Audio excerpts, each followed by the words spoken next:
Assalamualaikum warahmatullahi wabarakatuh. Selamat pagi pemirsa Sultan TV. Senang sekali saya Ben Oktario bisa hadir kembali menemani Anda pada pagi hari ini di talk show Bincang hari ini. Bagaimana kabar Anda pada pagi hari ini? Semoga dalam keadaan yang baik-baik saja dan sehat-sehat selalu dan diberikan kelancaran dalam menjalani aktivitasnya. Dan seperti biasa, di pagi hari talk show Bincang hari ini akan menemani aktivitas Anda dengan perbincangan hangat, di mana pada pagi hari ini kita akan berbicara mengenai kedewasaan politik dan ruang demokrasi terbuka. Dimana kalau berbicara mengenai demokrasi, 2022 ini bisa dibilang sebagai tahun langkah-langkah berpolitik, karena memang di tahun 2022 ini nanti kita akan menyambut yang namanya tahun politik dengan adanya pemilu dan juga pilkada.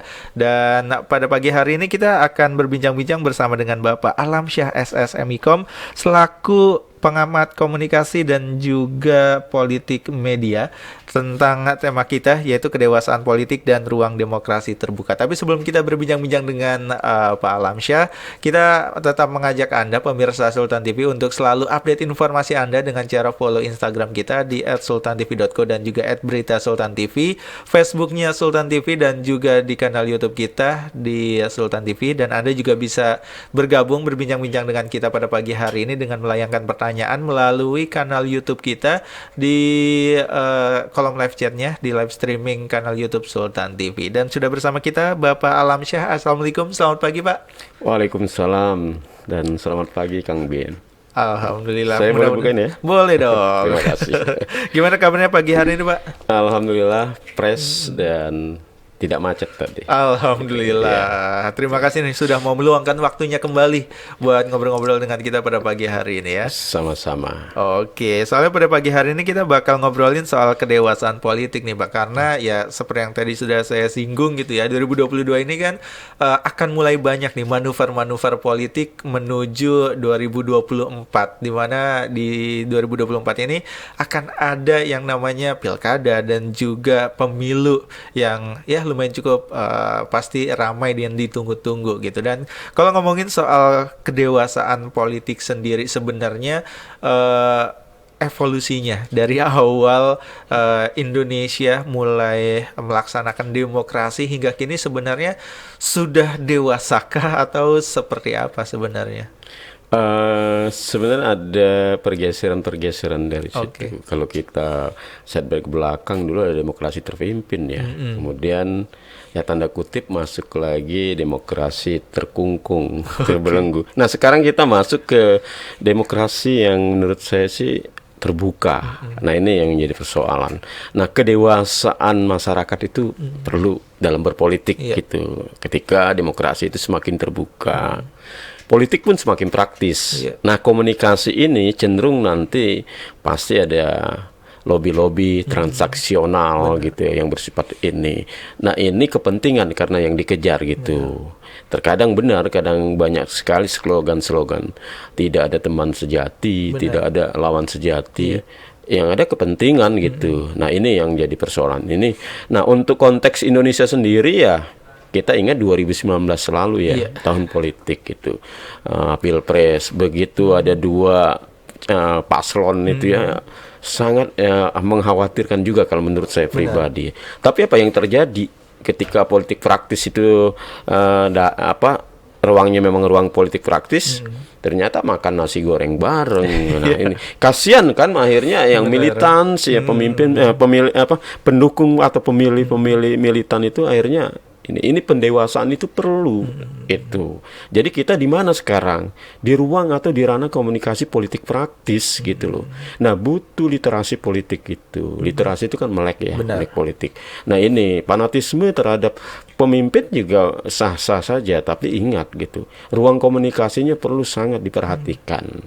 Oke, jadi memang menarik kalau ngomongin soal kedewasaan politik khususnya di tengah masyarakatnya gitu, karena ya itu tadi kalau melihat memang rekam jejaknya dari beberapa kali pemilu ibaratnya gitu, ini selalu ada kayak singgungan-singgungan atau bahkan konflik di antara para pendukung gitu, dan seakan-akan masyarakat ini tidak belajar gitu kalau memang ya ketika berkontestasi ibaratnya pertarungannya hanya ketika pemilu selesai itu mereka biasanya para calon-calon ini sudah kembali mungkin mencari kepentingannya masing-masing, tapi biasanya permasalahan ini justru muncul di masyarakat di mana ya singgungannya ini masih terus ada bahkan sampai sekarang gitu. Sampai yang dua kubu ini masih ada ketika bahkan pemimpinnya udah saling bergandengan tangan tapi masih saling hujat ibaratnya kayak gitu.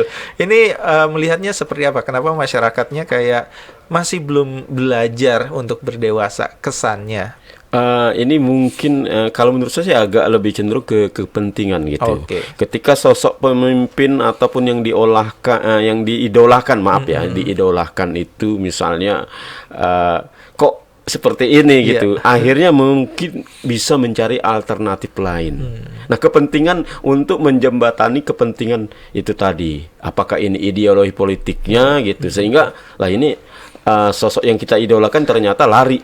Nah, akhirnya apa yang kita cari alternatif lain yang masih sejalan, yang mau memperjuangkan kepentingan politik kita. Ini perlu kita amati juga seperti itu. Jadi, kedua ke persoalan komunikasi politik itu kan adalah pembicaraan. Salah satu irisannya itu adalah tentang konflik. Nah, konflik itu memang harus terkadang sering dibangun juga. Terkadang orang mau mengejar popularitas. Nah, ketika popularitas itu muncul, nah di situ nanti strategi untuk menggiring atau merubah atau merayu, bisa saja dia main propaganda. Propaganda dia mainkan, akhirnya mereka yang tidak suka menjadi suka. Saya rasa seperti itu saat ini gitu. Oke, jadi memang selalu ada dinamikanya ya. Dan kalau melihat sekarang ini sebenarnya masyarakatnya sudah sadar dewasa berpolitiknya atau sudah mulai sadar berpolitiknya atau belum nih? Kalau menurut saya sih masih berproses. Oke. Karena kan ini ada generasi baru loh. Nah, ini yang perlu dipahami juga. Generasi baru itu yang dikenal dengan generasi Z atau milenial. Ini juga terkadang lepas dari pantauan pengamatan kita juga. Nah, ini juga butuh juga pendewasaan atau literasi politik itu. Jadi menurut saya sih masih berproses saat ini gitu. Dan apalagi kalau ngomongin soal milenial dan juga Gen Z ini kan ibaratnya dua generasi yang sudah akrab dengan teknologi dan juga arus informasi yang mereka dapatkan ini sudah biasa mereka dapatkan. Harusnya sih memang kedewasaan berpolitiknya bisa tumbuh dari mereka gitu ya. Tapi kalau dari Pak Alam melihatnya seperti apa? Apakah Gen Z dan juga milenial ini benar-benar memanfaatkan arus informasi untuk meliterasi diri mereka untuk bisa dewasa berpolitik? Kalau saya sih, kalau dari survei-survei yang ada, potensi pemilih politik dari kaum milenial, anak-anak muda itu cukup tinggi ya. Kalau nggak salah 40 atau 60 ya, saya kurang gitu banget gitu. Tapi kalau menjajak untuk 2024 di Indonesia itu cukup potensial gitu. Jadi kalau untuk saat ini saya mengamati mereka itu masih di dalam persimpangan jalan ya gitu. Nah, ada dalam teorinya perilaku pemilih itu kan ada rasional, ada tradisional, dan juga ada skeptis atau galau. Nah, ini saya rasa takutnya khawatir mereka ini galau ya gitu, apatis gitu. Nah, ini yang menjadi masalah. Dibutuhkan sikap kenegarawanan bagi para politisi ataupun mereka yang ambil alih untuk kemajuan negara atau demokrasi negara ini. Sikap kenegarawan mereka ini, kaum milenial atau kaum muda, pemilih pemula, ini butuh itu untuk diberi ruang atau pencerahan literasi politik itu. Nah, ini yang menurut saya ini berbahaya kalau mereka galau atau skeptis masa bodoh ini. Bangsa dan negara ini mau kasih ke siapa nanti? Kita kan selalu berkoar pas 28 Oktober ya, Sumpah Pemuda ya gitu. Ada di tanganmu. Mana sekarang kan gini. Nah, ini kan gitu. Saya sih lebih concern sekarang ini banyak ke anak-anak muda. Di mana saya mengajar di kampus, saya sering mengadakan webinar sesuai mata kuliah yang saya ajar gitu, politik ya dan komunikasi politik dan media itu. Saya memberi ruang mereka untuk melakukan tadi literasi politik gitu. Oke, dan menarik memang kalau ngomongin soal generasi yang muda gitu ya, entah itu mungkin milenial atau mungkin juga Gen Z ini, di mana memang mereka cenderung sebenarnya kritis gitu, tapi memang nggak bisa bohong juga kalau ternyata banyak di antara mereka yang skeptis terhadap politik di Indonesia gitu. Sebenarnya pengaruhnya dari mana saja sih? Nah, bisa saja itu krisis kepercayaan gitu kan. Krisis kepercayaan itu terhadap ya para politisi sebelumnya. Lebih cenderung mungkin terjadi kemungkinan ya dugaan-dugaan money-politik. Setelah itu mereka merasa mungkin dapat informasi yang simpang siur juga, mendorong mobil mogok. Nah, gitu para politisi yang sudah duduk misalnya di jabatan politik itu lupa meninggalkan, bisa seperti itu. Kedua, mereka asik dengan dunia mereka sendiri, itu teknologi komunikasi informasi. Nah, ini juga jangan salah dalam konteks ruang demokrasi terbuka. Nah, ini relasi media itu cukup kuat. Nah, itu, saya rasa itu. Wah, ini menarik banget. Karena kalau ngomongin soal, balik lagi ngomongin soal anak muda, sebenarnya itu tadi ada yang terbagi soal, masih ada yang galau, ada yang kritis juga, ada yang skeptis gitu, dan bahkan banyak juga anak muda yang terjun ke dunia politik gitu. Dan sebenarnya pengaruhnya lumayan cukup besar tidak dengan adanya dan banyaknya gitu anak muda yang terjun ke politik, dan ini mempengaruhi anak muda lainnya untuk lebih ibaratnya meliterasi diri mereka untuk bisa berpolitik juga. Ini baru menurut saya sih ini peluang ya.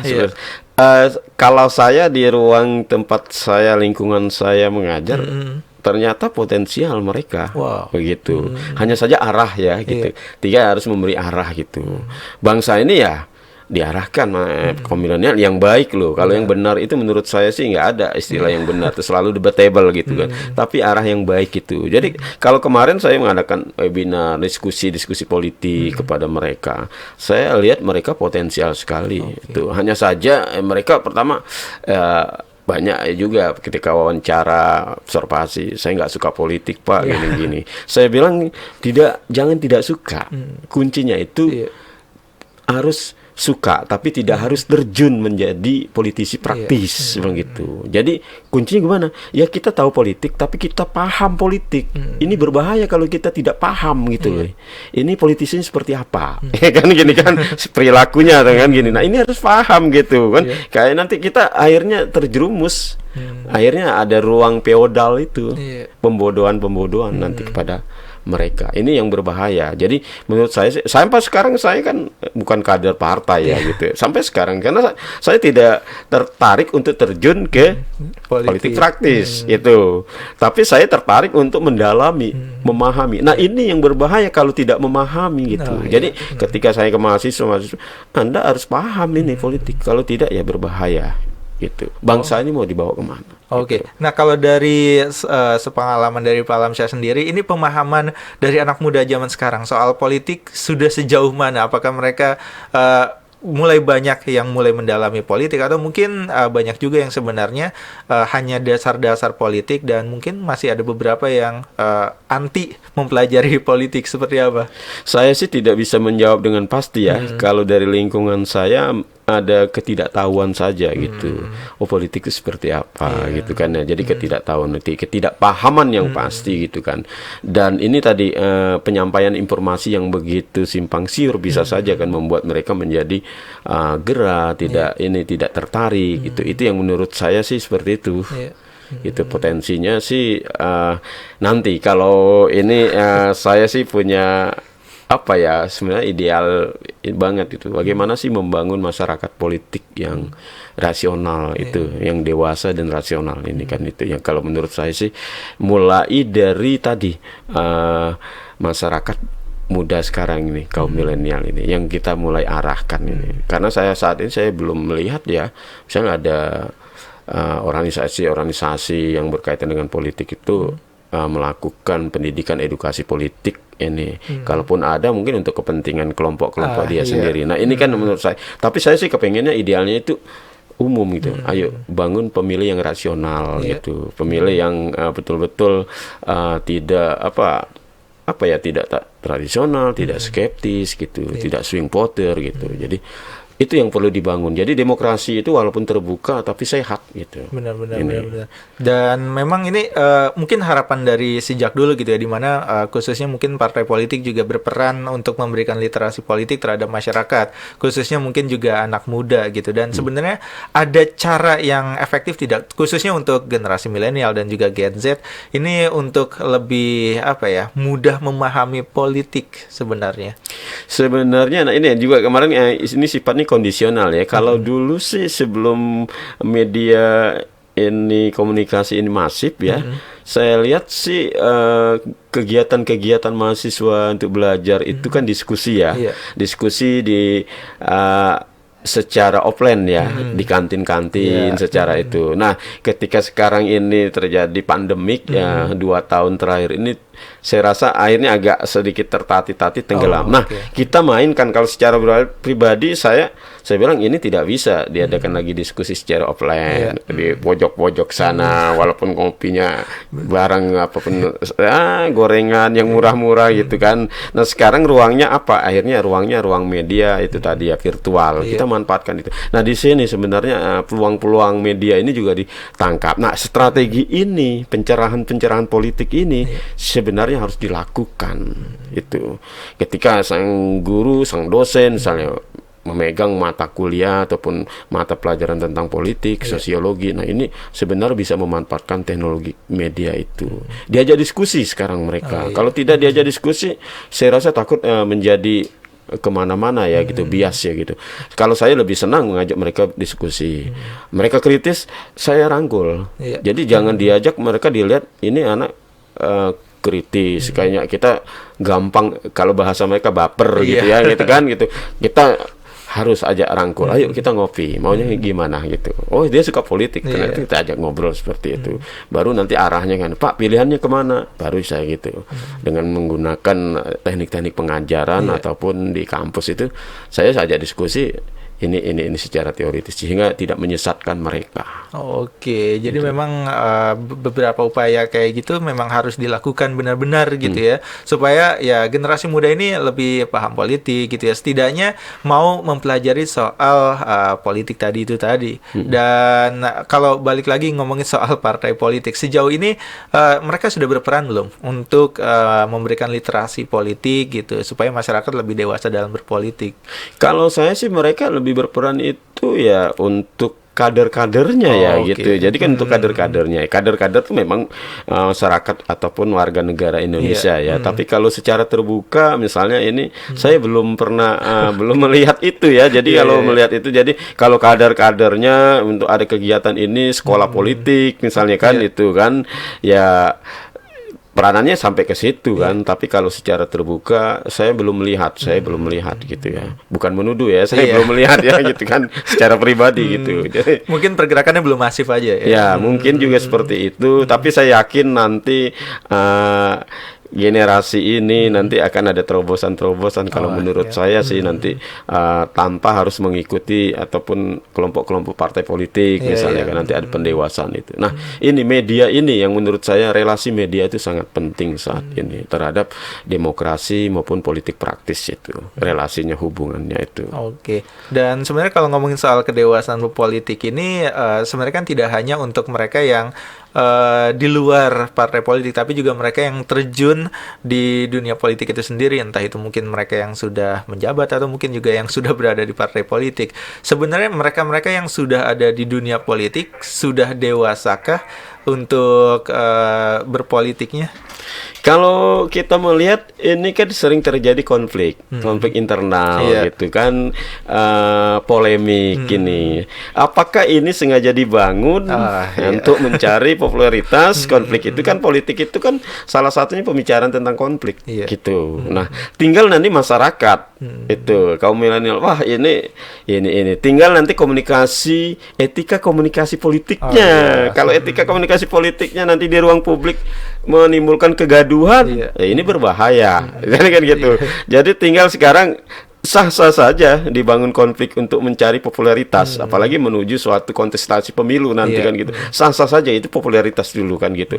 Tapi tadi etika komunikasinya ini harus betul-betul. Jangan yang ya tidak sesuai dengan bangsa dan negara ini yang terkenal itu ya tadi ya, santun dalam berkomunikasi. Jadi pendewasaan itu komunikasi politik itu elegan mestinya itu. Menurut saya seperti itu. Oke, dan memang menarik sih kalau ngomongin soal komunikasi politik dari mungkin pelaku-pelaku yang terjun di dunia politik sejauh ini sudah seperti apa. Mungkin bakal kita bahas lagi karena mungkin banyak yang menganggap gitu, kok cara berkomunikasi mereka ini lumayan cukup meresahkan gitu. Meresahkan khususnya untuk demokrasi Indonesia gitu. Tapi ini bakal kita bahas usai jeda nih Pak. Dan untuk Anda pemirsa Sultan TV, kita akan melanjutkan perbincangan kita pada pagi hari ini bersama dengan Bapak Alamsyah SSMIKOM selaku pengamat komunikasi dan politik media tentang pembahasan kita kedewasaan politik dan ruang demokrasi terbuka. Jadi pastikan Anda tetap bersama di Talkshow Bincang hari ini.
Terima kasih pemirsa Sultan TV, Anda masih tetap bersama kami di Talkshow Bincang hari ini, di mana pada pagi hari ini kita masih berbincang dengan Pak Alamsyah SSMIKOM selaku pengamat komunikasi dan politik media tentang kedewasaan politik dan ruang demokrasi terbuka. Sebelumnya kita sempat membahas soal komunikasi para elit politik ibaratnya gitu ya, dimana banyak yang menganggap cara berkomunikasi mereka gitu ya ini lumayan cukup meresahkan, dan kadang-kadang memang ini juga yang berpengaruh terhadap khususnya anak muda yang sehingga mereka jadi skeptis terhadap politik. Nah, kalau Pak Alamsyah sendiri menilainya seperti apa? Ya benar, kalau saya amati sih sering terjadi polemik-polemik itu. Nah ini kan kalau kita bicara rumusan linearitasnya komunikasi itu kan komunikator ya, pesan, ada media dan juga komunikan ini publik ya di sini masyarakat atau kaum milenial yang dimaksud tadi. Nah ini yang menurut saya sih kalau pimpinan kita sekarang ini kalau saya lihat RI 1 ya Iya. ini bagus sekali komunikasinya, komunikator ya gitu-gitu. Tapi kan bukan cukup dia sendiri kan, Iya. ada pihak yang mungkin posisinya oposisi misalnya, atau juga pendukung juga. Nah ini memang dalam komunikasi organisasi itu ada juga sebenarnya tim pemukul gitu ya, ada tim pemelihara atau perawat, tapi ada tim pemukul. Nah ini memang strategi juga dimainkan. Tadi saya bilang gitu, sah-sah saja orang itu berkomunikasi yang kritis gitu. Tapi tadi ada ruang etisnya, ruang etikanya tadi. Kalau saya amati sekarang ini mungkin tidak terjebak tidak terekspos sama media. Oke. Gitu kan.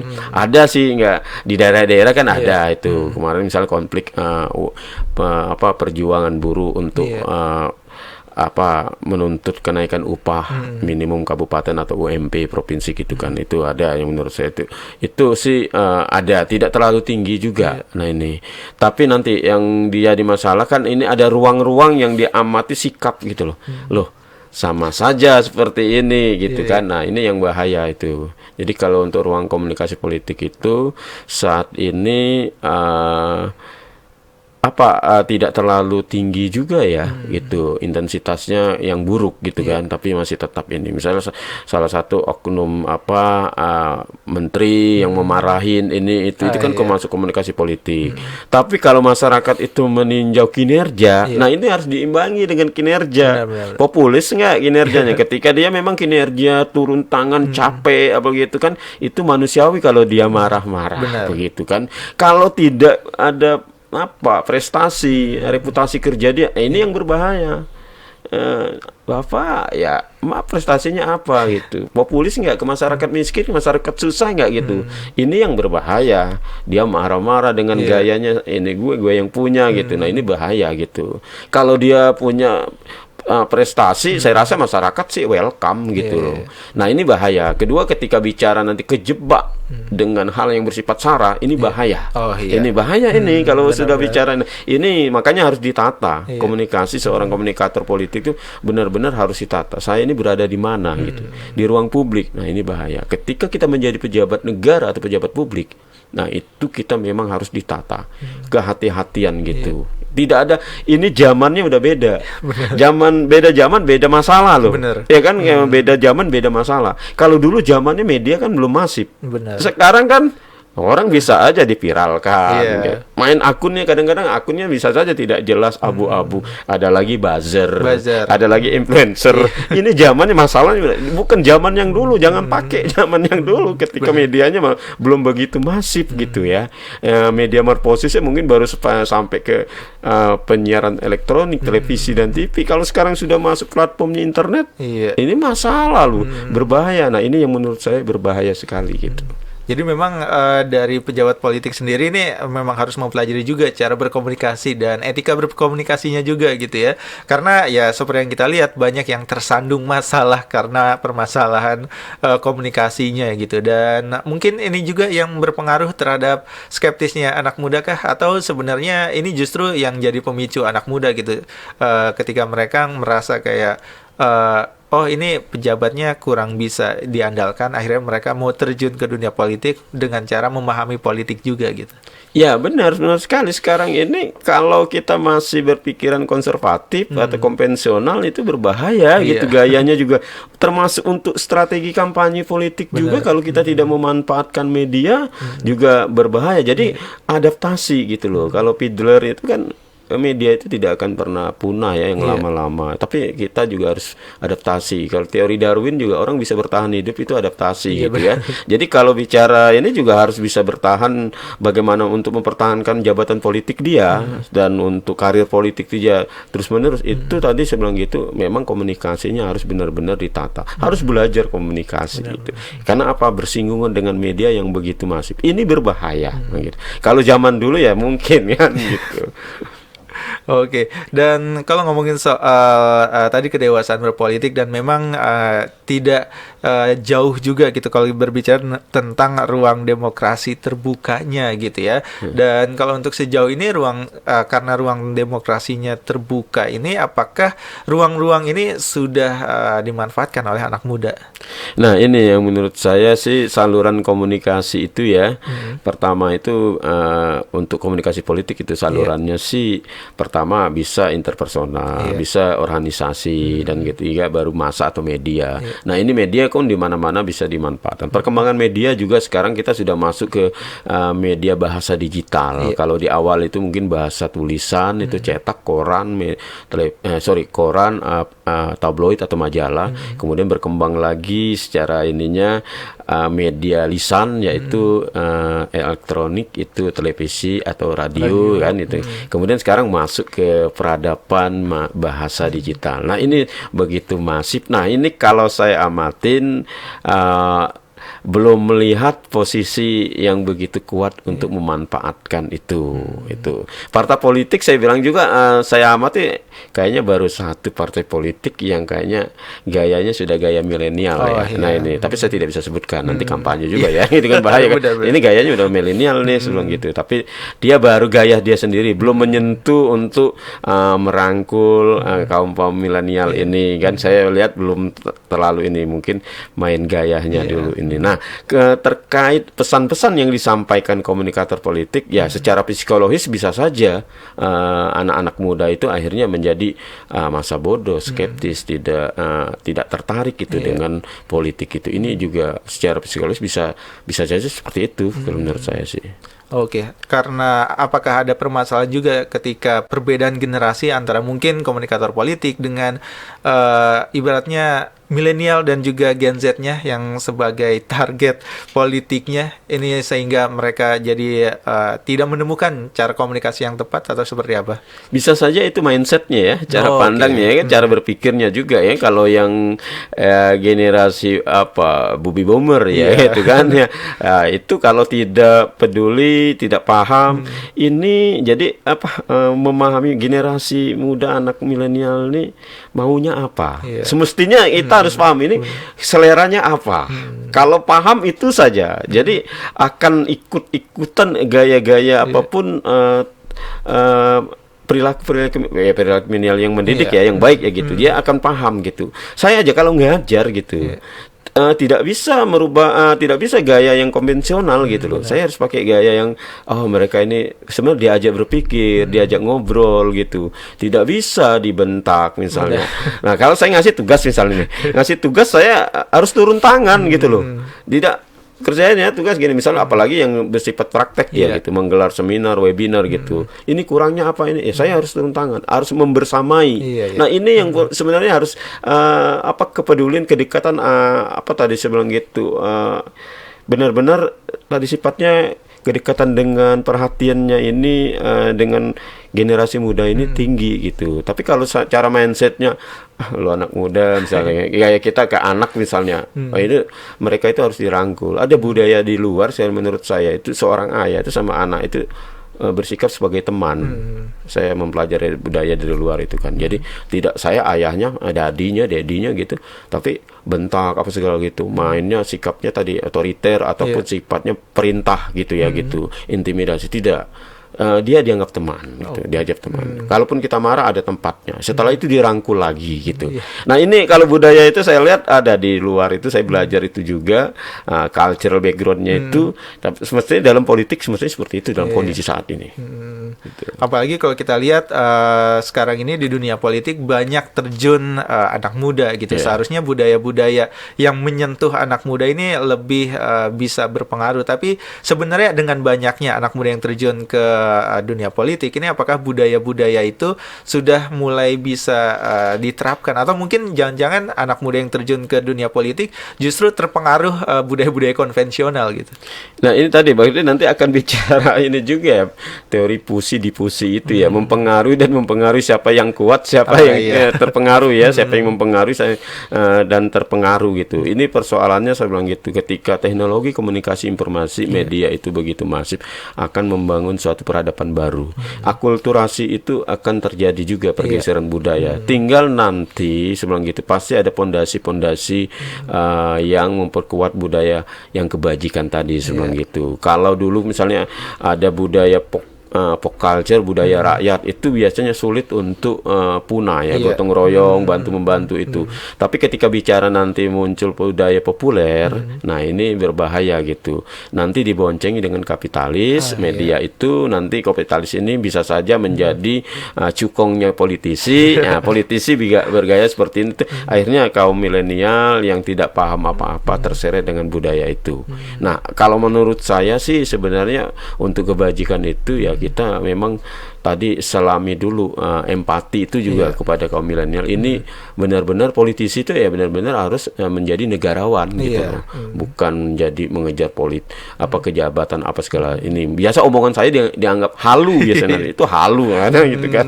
Tapi saya tidak akan pernah ini karena saya masih punya Tuhan kok. Iya, benar-benar. Karena masih ada harapan di sana. Ya, gitu. Oke. Dan kalau untuk sejauh ini seperti apa? Apakah anak muda yang sudah terjun ke dunia politik ini memberikan pengaruh terhadap budaya konvensional, atau jangan-jangan sejauh ini ternyata anak muda yang terjun sudah terpengaruhi sama budaya konvensionalnya? Kalau menurut saya karena mereka banyak ya kalau saya sih belum melihat mereka banyak jadi kader partai ya. Kader partai politik. Nah, ini kalau sudah mengikuti jadi kader partai politik bisa saja terpengaruh ya.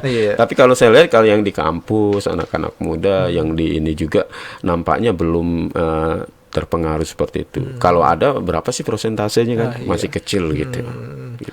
Oke. Nah, sebenarnya kalau untuk cara anak muda supaya bisa mempertahankan karakter mereka supaya tidak terpengaruh budaya-budaya konvensional ketika mereka mungkin harus terjun ke dunia politik, ini apa yang harus mereka lakukan? Ini adalah literasi politik. Nah, literasi politik itu diskusi-diskusi di luar dari konteks pegiat-pegiat politik yang masuk sistem ya. Jadi kalau mereka di luar sistem gitu, kita di luar sistem, akademisi ini sebenarnya panggilan jiwa juga harus kita mulai dari generasi muda gitu. Bagaimana mereka memang punya kekuatan untuk meneruskan keberadaan bangsa dan negara ini. Nah, ini jadi diskusi-diskusi di luar sistem. Itu sistem politik ya. Politik ANSI ya. Politik ANSI itu kan yang formil ya menurut saya. Karena kalau kita bicara zon politiken itu si Aristoteles kan politik itu lahiriah.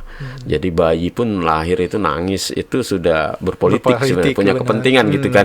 Nah, kita juga akan bicara itu. Kita punya kepentingan. Kepentingan apa? Untuk kemajuan negara, demokrasi bangsa. Nah, bagaimana? Ya kita diskusi politik.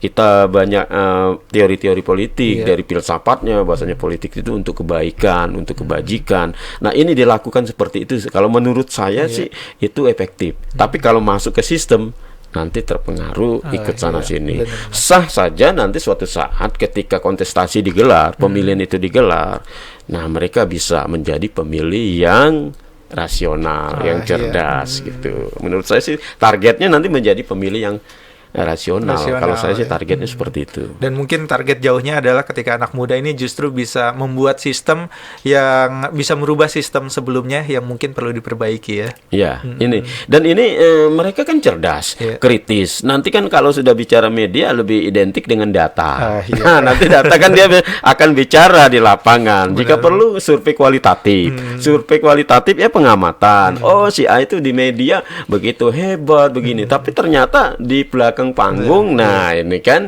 tidak di panggung, di belakang panggung ternyata dia perilakunya tidak sesuai dengan apa yang dipanggungkan sama dia. Nih muncul suatu retorika, ada teori dramaturgi. Nah, teorinya itu di atas panggung hebat, pencitraan politik, bisa saja di belakang panggung ternyata patut dipertanyakan perilakunya. Nah, ini kan kecerdasan itu nanti yang akan dibangun sebenarnya gitu. Oke, jadi menarik memang harapan kedepannya keterlibatan anak muda seperti apa gitu ya untuk membawa setidaknya politik Indonesia ini menjadi lebih dewasa lagi ke depannya. Dan kita bakal lanjutkan lagi nih Pak perbincangan kita pada pagi hari ini tentang dewasaan politik dan juga ruang demokrasi terbuka. Dan mungkin di segmen 3 nanti kita coba bacakan beberapa pertanyaan yang masuk di kanal YouTube Sultan TV. Jadi pastikan Anda pemirsa Sultan TV tetap bersama kami di Talk Show Bincang hari ini.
bahwa saya untuk diangkat menjadi duta besar luar biasa dan berkuasa penuh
Terima kasih pemirsa Sultan TV, Anda masih tetap bersama kami di Talkshow Bincang hari ini, di mana pada pagi hari ini kita masih ditemani dengan Pak Alamsyah ngomongin soal kedewasaan politik nih Pak ya. Dan di segmen 3 ini kita coba bacakan beberapa pertanyaan yang masuk di kanal YouTube Sultan TV, dan mungkin Pak Alamsyah ini bisa membantu menjawab beberapa pertanyaan yang masuk ini. Salah satunya ini ada yang menanyakan tentang politik itu kan konsepnya hidup berkelompok. Apa saja yang harus diketahui konsep dan ilmunya soal politik. Nah, ini seperti apa nih, Pak? Ya, kalau secara filosofi memang berkelompok, bersama-sama gitu, menuju kebaikan gitu. Tapi ketika bicara ini ada pergeseran nanti. Pergeseran budaya ini ya berbahaya sekali gitu. Ketika bicara hanya untuk kepentingan kelompok semata. Makanya ada ini politisi, ini negarawan. Ini posisi politisi sebenarnya harus bersikap negarawan gitu. Jadi tidak melihat, loh saya kan dari kader partai ini. Jadi partai saya saja yang harus saya bantu, saya ini kan kepentingannya gitu. Sebenarnya tadi posisinya juga negarawan itu, kita mencari sosok negarawan ini sebenarnya itu yang untuk yang kemajuan berkelompok itu. Jadi bukan satu kelompok terpecah-pecah paksi. Mungkin dalam konsep ataupun dalam prinsip, dalam pandangan, kepentingan, strategi bisa saja berbeda-beda ya. Tapi kalau dalam tujuan tadi gitu, tinggalkan posisi kelompok tadi, kepentingan kelompok tadi, kepentingan bersama gitu.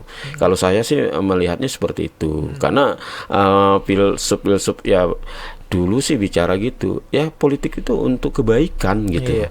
Gitu. Oke, dan tadi menarik kalau ngomongin soal seseorang yang terjun politik ini harus mempunyai jiwa kenegarawan ya gitu ya. Dan memang agak dilematis ketika mereka kesannya harus mengabdi kepada partai politiknya gitu ya, karena ya dia diusung sama partai politik, jadi secara tidak langsung memprioritaskan partai politiknya. Nah, sebenarnya ini apa yang bisa diperbaiki dari sistem yang sudah seperti itu? Ya mungkin itu ya lahirnya nanti ke ekonomi politik Kalau sudah sejahtera semua mungkin ya ini kan ini berbahaya kan. Sebelum itu ekonomi politik, nah ini bicara ekonomi loh. Nah tapi ke hal-hal budaya luar juga ya, budaya hedonis ini juga akan menjadi persoalan baru juga. Orang akhirnya berpikir tadi kepentingan anak istri saya dulu gitu kan, atau keluarga saya dulu. Akhirnya kalau di Indonesia KKN itu kan salah satu itu agenda daripada reformasi kita gitu KKN. Dilihat sekarang apa yang terjadi, hanya korupsi saja mungkin yang diganyang apa segala gitu. Nepotisme sudah sejauh mana gitu loh.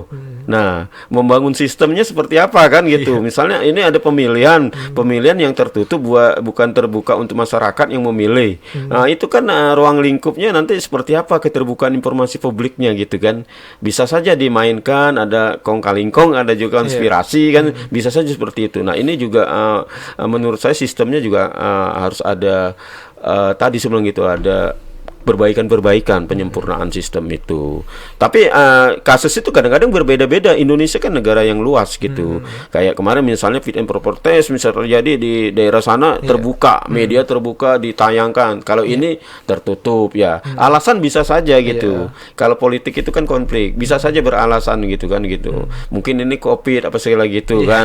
Ini tidak diumumkan misalnya. Karena tidak ada aturan yang mewajibkan diumumkan hasil fit and proper test. Ini tidak diumumkan. Tapi kan kalau kita bicara filsafat ilmu pengetahuan dari hukum itu aturan norma itu lahirnya dari etika. Kalau kita punya etika politik yang baik, saya rasa saya bilang ini akan semakin maju demokrasi ini gitu. Jadi memang harus meninggalkan kepentingan-kepentingan tadi itu tadi. Iya, gitu. Hanya berapa tokoh sih yang rela hidup sederhana, ya kan? Benar. Dari kepolisi, dari menteri, dari Kapolri dulu kan ada ya gitu kan, dia rela gajinya sedikit, tapi dia itu tadi benar-benar sikap negarawan tadi. Negarawan. Gitu. Seperti mungkin kayak Muhammad Hatta saat itu gitu ya. Itu yang mungkin sikap negarawannya yang belum benar-benar tertanam di orang-orang politik kita sekarang. Termasuk Bung Karno juga, Bung Karno kan gitu, dia tidak ini mengejar kekayaan apa tidak kan gitu. Jadi tidak berpikir menyelamatkan generasi anaknya ataupun turunannya, tapi memikirkan bagaimana negara ini ada investasi, memikirkan tetap berlangsung. Nah, itu negarawan kan seperti itu kalau menurut saya sih. Oke, dan mungkin kalau sikap negarawan ini apakah memang belum ada yang ibaratnya memberikan literasi kepada orang-orangnya, atau kesannya kayak ini bukan sikap yang kurang relevan sekarang gitu karena kita hidup bertopang pada mungkin partai politik gitu. Ya, ini agak dalam ya pertanyaannya sebenarnya. Kalau saya mengamati ya kan sah-sah saja saya mengamati gitu kan. Ini ruang komunikasinya ada ruang komunikasi politik praktis gitu. Jadi kalau bicara ruang komunikasi politik praktis juga akan ada retorikanya ya. Nah, retorikanya tinggi gitu. Dia memainkan perannya ya bisa saja memposisikan sebagai negarawan gitu. Tapi padahal di balik itu ada kepentingan gitu. Nah, saya bilang gitu sesuatu yang tidak mungkin bisa menjadi mungkin. Nah, ini yang berbahaya itu tadi apa ya, bisa terjadi nanti korupsi, kolusi, dan nepotisme. Ini yang berbahaya. Itu agenda reformasi. Kalau sekarang saya menurut sih luar biasa reformasi ini. Kita politik kita demokrasinya terbuka gitu, luar biasa. Tinggal tadi masih berproses sebenarnya ini gitu. Kalau si Amerika kan luar biasa ya gitu. Amerika Serikat itu demokrasinya gitu kan. Nah, masyarakatnya sudah dewasa, sudah cerdas. Nah, tidak terjebak lagi dengan hal-hal yang pemilih tradisional ataupun pemilih yang bersifat skeptis ataupun tadi ya swing voter ya seperti itu. Nah, kalau kita melihat Amerika yang mungkin sudah merdeka ratusan tahun gitu dibandingkan dengan Indonesia yang mungkin baru puluhan tahun, apakah Indonesia baru bisa dewasa berpolitik ratusan tahun ke depan, atau sebenarnya masih bisa dikejar dalam beberapa waktu dekat gitu? Kalau saya kan karena saya orang ini ya banyak fokus ke media ya. Kan zaman ini semakin canggih teknologinya gitu. Tidak mengejar harus 100-200 tahun lagi kita baru dewasa, tidak. Menurut saya sih informasi begitu baik gitu, begitu masif ya gitu. Transformasi medianya gitu hebat sekarang itu, begitu canggih gitu. Jadi saya rasa tidak butuh ratusan 200 tahun lagi baru kita seperti Amerika. Tidak, penyampaian informasi itu merupakan sarana untuk edukasi politik itu. Oke. Gitu. Apakah penyampaian informasi tadi ini kadang-kadang bisa menjadi ganjalan juga nih untuk Indonesia supaya lebih dewasa berpolitik? Ya, saya bilang pasti ya gitu kan. Pasti ada dialektika negatif kalau menurut si Adorno itu kan, dialektika negatif itu kesannya ini apa di balik itu padahal ada sesuatu yang tidak, ada sesuatu agenda tersembunyi yang negatif. Itu misalnya hoax gitu kan. Nah, ini kan kabar burung. Kalau bahasa dulu kan kabar burung, hoax gitu kan. Sekarang ini kan hoax gitu. Hoax. Bahasa digitalnya kan hoax gitu kan. Dulu kabar burung itu. Nah, ini sebenarnya dari dulu sih sudah ada sebenarnya gitu. Tinggal kita cerdas nggak sekarang nih literasi medianya lagi kan. Wah, ini informasi dari mana nih? Kedua, secara psikologis ada loh. Karena saya dapat informasi ini terbaru langsung di-share misalnya di grup WhatsApp kan gitu kan. Kita nggak saring lagi kan. Nah, ini sebenarnya kita saring dulu, share itu share dan saring gitu. Saring dulu baru share gitu kan gitu. Sharing dan sharing gitu kan loh. Ini dari mana? Jadi kita merasa hebat yang pertama membagikan. Nah, ini juga secara psikologis kadang-kadang sifat apa tadi narsis juga ya gitu. Nah, ini bahaya juga. Nah, ini ganjalan-ganjalan secara psikologis juga ada gitu. Jadi ketika seseorang ini tidak mau ketinggalan informasi, kesannya gitu ya, justru mereka yang jadi orang yang membelokkan informasi tadi gitu ya. Ya, itu. Jadi saya bilang itu tadi semakin ini nanti kedewasaan ya, kita kan kedewasaan dalam bersikap, ya, berpikir dan bersikap gitu. Tidak bicara lagi usia gitu kan. Kadang-kadang ya usia juga belum tentu juga orang itu untuk dewasa dalam berpikir dan bersikap nih. Saya bilang itu kehadiran media itu kita tidak boleh menjadi objek. Tapi kita menjadi subjek. Sebagaimana kita media itu juga menjadi objek. Media menjadi objek, kita menjadi subjek. Ketika media dimanfaatkan orang untuk menyebarkan informasi gitu kan. Nah, ini masih abstrak nih, masih samar-samar gitu. Nah, dari mana nih informasinya? Sekelas apapun bisa diedit gitu loh. Dari video juga bisa diedit kan kebohongan gitu. Misalnya contoh misalnya ikan mati gara-gara ada tambah ikan, bukan tambah ikan ya. Ada ini pembuangan limbah dari misalnya peternakan ayam. Itu aliran itu limbah gini ikan mati. Diambillah foto, padahal ikan mati dibeli dari mana? Dari pasar. Nah, ini kan juga berpikir kritis itu sebenarnya harus dipahami juga, kita harus punya pikiran-pikiran kritis. Kritis itu menurut si Mambi sih, wacana kecurigaan itu adalah dekat dengan tadi perspektif kritis. Jadi kalau kita curiga boleh saja gitu. Yang penting tidak menuduh kan? Itu dia ya. Jadi membedakan mana memfitnah, mana kritis gitu itu, ya. Jadi itu. Dan di balik itu sih kita kan abad ke-18 ya itu. Immanuel Kant itu kan bicara teori kritis. Kalau dia bicara teori kritis sih, ini persoalannya bagaimana kita mencari solusi. Jadi tidak bisa mengkritik sesuatu tapi tidak ada solusi gitu. Nah, itu teori kritis kan begitu, pencerahan gitu. Oke, dan memang menarik kalau ngomongin soal kedewasaan berpolitik dan ngomongin soal politiknya tidak ada habisnya gitu ya. Tapi karena keterbatasan waktu, mungkin terakhir nih Pak, apa yang mungkin ingin disampaikan kepada masyarakat terkait kedewasaan berpolitik dan mungkin juga harapan ke depannya supaya masyarakat khususnya pemirsa Sultan TV ini jadi bisa lebih dewasa dalam berpolitik. Menurut saya kehadiran itu reformasi dan sekarang sistem reformasi pemerintahan reformasi Indonesia sangat sangat disyukuri ya gitu, karena demokrasi pun berkembang. Sekarang demokrasi semakin terbuka dan tidak tanpa sengaja juga secara tidak langsung sebenarnya membawa peradaban baru untuk politik praktis. Nah, politik praktis ini dibutuhkan kedewasaan bersikap karena ada pemilih dan ada yang dipilih. Nah, pemilih ini jadikanlah posisinya nanti menjadi pemilih yang rasional. Rasional sebenarnya pemilih yang cerdas. Jangan terjebak karena politik praktis itu eskalasinya bisa per detik bisa berubah. Hari ini dia berteman dengan si A, besok bisa saja dia menjadi lawan dengan si A. Nah, ini sebagai pemilih politik ini harus bersikap cerdas dan rasional. Harapan saya seperti itu. Jadi masyarakat harus bisa cerdas dan rasional ya.